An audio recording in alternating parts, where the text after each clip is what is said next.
Bruce and David, thank you. And David and I had a discussion and have spoken how restorative justice works with family law. And that's what I want to concentrate on today and why this model of mediation works within that context and how it works and how you can assist in it working.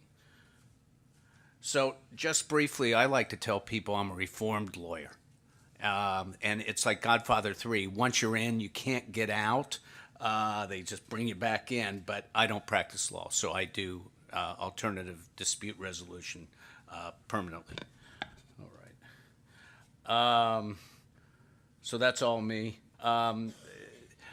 Conflict, which goes with what David's saying, it's pretty heinous when you get it in the situation he has, but we get it in a family law matter. And what I mean by that is anytime I get contacted to do a mediation or an arbitration, they are not calling me because I'm handsome, I've got a great accent, I'm articulate. No, they're calling me because they're in that vortex of issues. And so that's what happens when we go to mediation. So the question is, and what I want to tie in is how it ties in with restorative justice, why it ties in, and why mediate. I love mediation. I think it's just a great model where you can get people to start what I call the, bear with me a moment, the down towards the bottom of the emotional rescue and healing. And anybody who can guess how many songs or movies that my slides are taken off gets a free bottle of wine. I like the emotional rescue and healing because one of the things that mediation can do, and a good mediator can bring out with people, is give them an opportunity to express themselves. I'll give you an example. Talk about their emotions. I recently did a mediation where they had 4 children, 8, 6, 4, and 3. And one day he comes home and he tells his wife, and they had been high school mates and they're in their mid-30s, tells his wife, "I'm leaving you." And he left. And he never told her why. Well, they end up in mediation, and when I did the pre-mediation intake, she was devastated because her life was turned upside down. She had no inkling as to that there was an issue or that they were going to separate. So the key issue for her at mediation was, yes, to deal with the children. So by the way, just to go back, she had withheld the children. And this is he was ready to do an application when they came to me. And her key was, he doesn't deserve to have these children. Look what he's done to me. And she couldn't understand why he had done this and why he should even have the right to see his children given the way he acted. So at that particular mediation, we had to spend a lot of time for him to explain, have a discussion with her as to what happened and why it happened. And some mediations you can do that quite a bit, some not so quite a bit. But what it did, he did not like to talk. And I finally got him in a private session to explain, what do you think's really going on here? And he understood it was because of why he had had an affair and left her, and that he did need to talk about it. We come back in, he starts to talk about it. She's upset, but she started to hear him. And as a result of that, we are able to talk about time and care arrangements with the children. And that's how mediation ties in with what David was talking about, restorative justice, because it starts the healing. I have other things about mediation, why it works. I call the 85 to 90% rule. The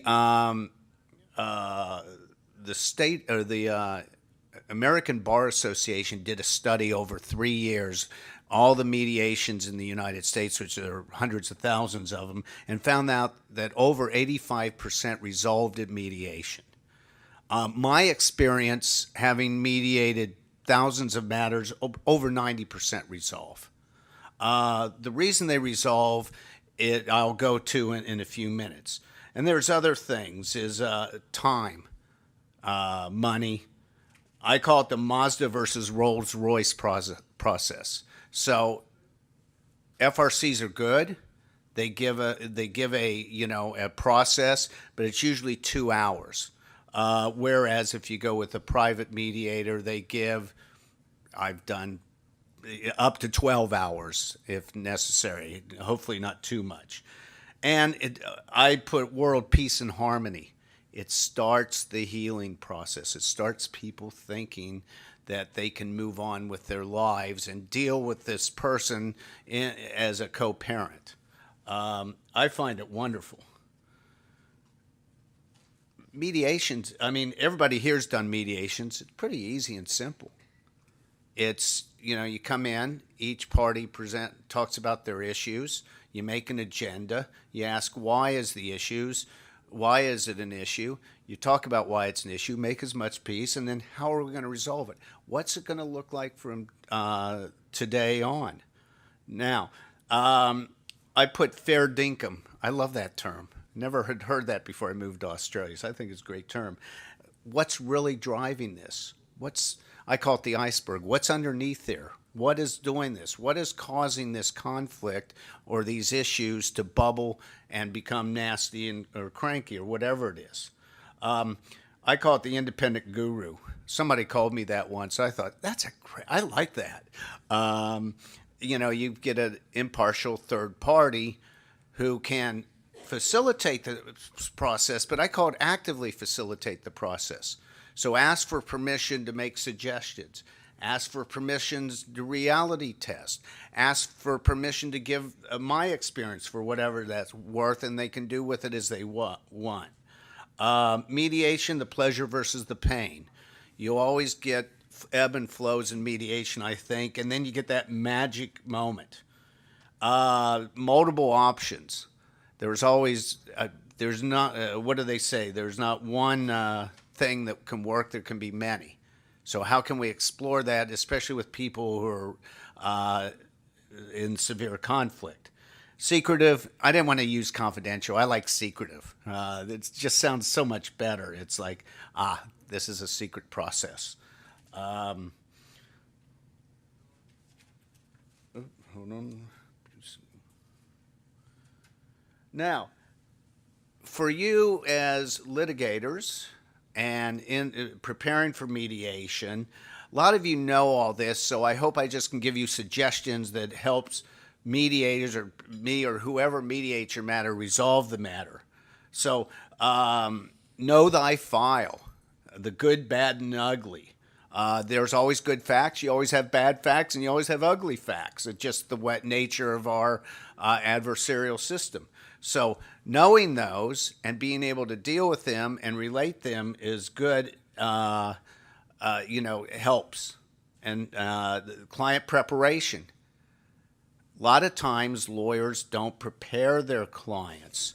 They don't let them know what could happen, their experience. They just give them their position, and we're going to stay at their position. I had a mediation the other day. The guy lived up north and would fly in once a month to see the children on weekend, and this has been going on 4 or 5 years, and these people hated each other. And he wanted full care arrangements. And I said, why? And he said, because the children are suffering, and they want to. And I said, okay, how are they suffering? And I asked them, are they doing well in school? Yeah, they're doing well in school. Are they in counseling? No. Do you think they need counseling? Not really. Well, so he said, that's what they tell me. And she said the opposite. And his lawyer was not willing to explore or to have his client discuss ramifications, alternatives, and they're in court now, which is a shame.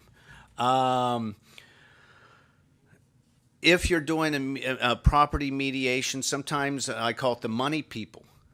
You need the people there that have the money or the authority when you have third parties to make an agreement. Sometimes you get it with property matters. How many times have we heard that, well, mom and dad lent me the money, he or she gave us the money, and there's nothing in writing. So sometimes it may be valuable to have them present as an example to talk about it. I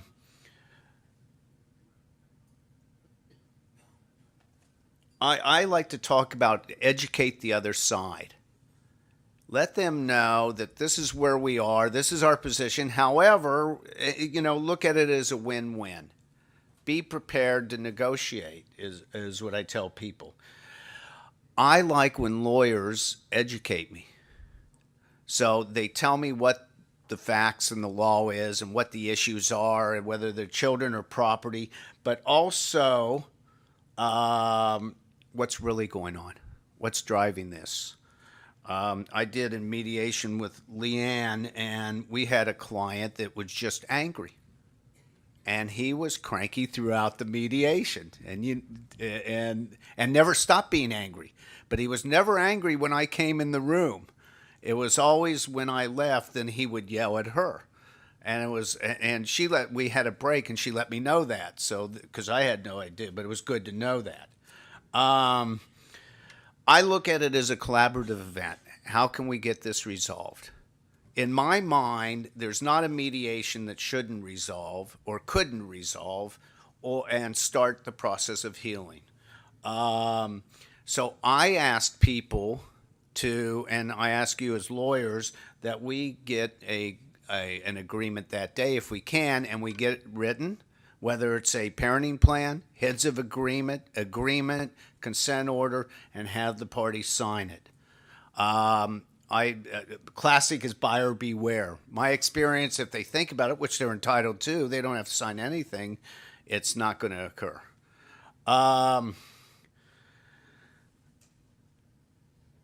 It's great because working with you and working with me as a mediator, you can help the client see what is in his or her best interest and how this can get resolved. I did a mediation a couple weeks ago where the man was transgressing from a male to a female, and he was about 2/3 in his change. And they were Baptists. So he was ostracized from his church, he's ostracized from his family, he was ostracized from his wife, he was ostracized from his friends. And I asked him, well, he's in counseling, how are you dealing with this? And he said, I'm happy. And we had to spend a lot of time because she thought, I'll call her the changer was evil, and that the changer psychologist was the devil incarnate and was making him change to a female. And we had two mediations. The first mediation was talking about why. She couldn't understand why. And we looked into that. We started talking about some temporary care arrangements. And then they came back in 3 months, and we had a long mediation, probably 6-7 hours, but they started to work together as co-parents. That was a measure of success. Sometimes a measure of success are baby steps. Sometimes if you're doing parenting matters, you just need a short-term agreement to work into a long-term. Sometimes you can delineate issues in property matters. You can set forth, well, this is what we agree and this is what we disagree. I did a mediation where they had started property, but then as happens now in the family law, it got kicked back for another 6 to 8 months. So they had, and no decisions are made. They decided to try mediation, and we probably whittled the issues down from massive to minor. They had a few things they had to have the judge decide. Well, one of the parties anyway. So how does it work? Why does mediations work? And how does a good mediator bring resolution? Okay, it's not just you rock up on the day and, let's mediate. No, there's a way it works. You have the initial call with the mediator. You discuss what's going on. What is it? Is it parenting? Is it property? Is there domestic violence? Is there communication issues? What's happening? But then you discuss what's really going on. And then one of the things a good mediator will, in my experience, what a good mediator will do is what I call the separate telephone intake with each of your clients. And I usually spend anywhere from 45 minutes to an hour and 15 minutes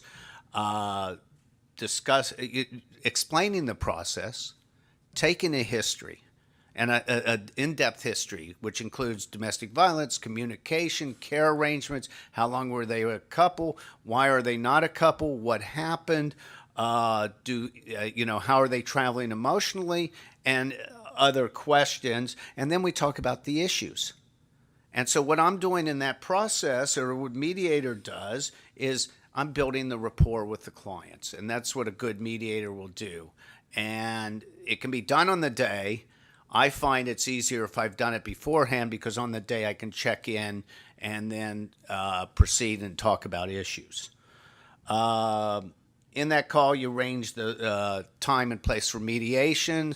The lawyer then, you as the advocate, provide whatever submissions you want to the mediator. One of the things I advise lawyers when you're dealing with a mediator is let the mediator know not only what's going on, what your position is, but where your client's traveling, and start to look at how you can resolve it. So educate the mediator on the good facts and, yes, the bad facts. They're out there, unfortunately. Okay? And I'll give you, bear with me. I'll give you an example. The other day, I did a mediation with a lawyer, and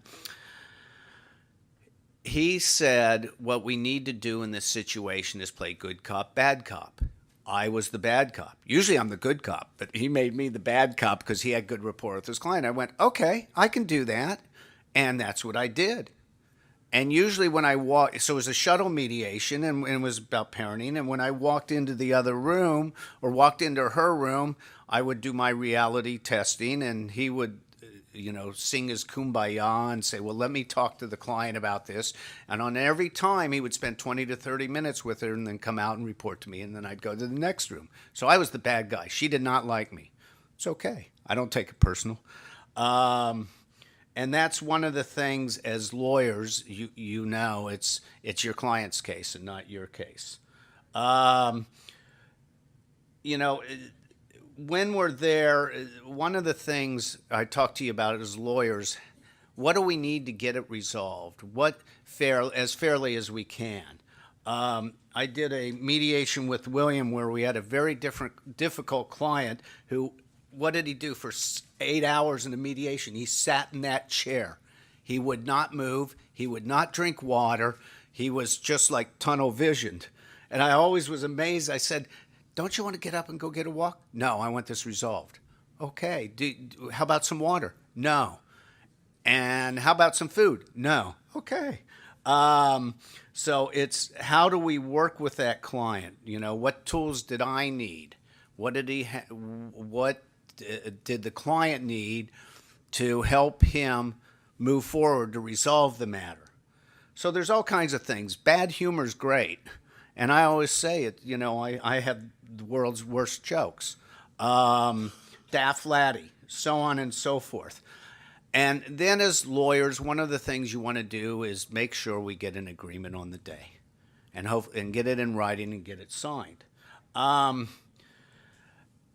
of the things I find with I just love mediations. I think they're great because for me, time stands still because you are in a process that can bring healing, start the resolution, and have the parties move forward in their lives. So it goes with restorative justice because in my mind, this process, while it can still be adversarial and it can be court appointed, it starts that healing process which can have the parties move on, particularly in parenting. Thank you.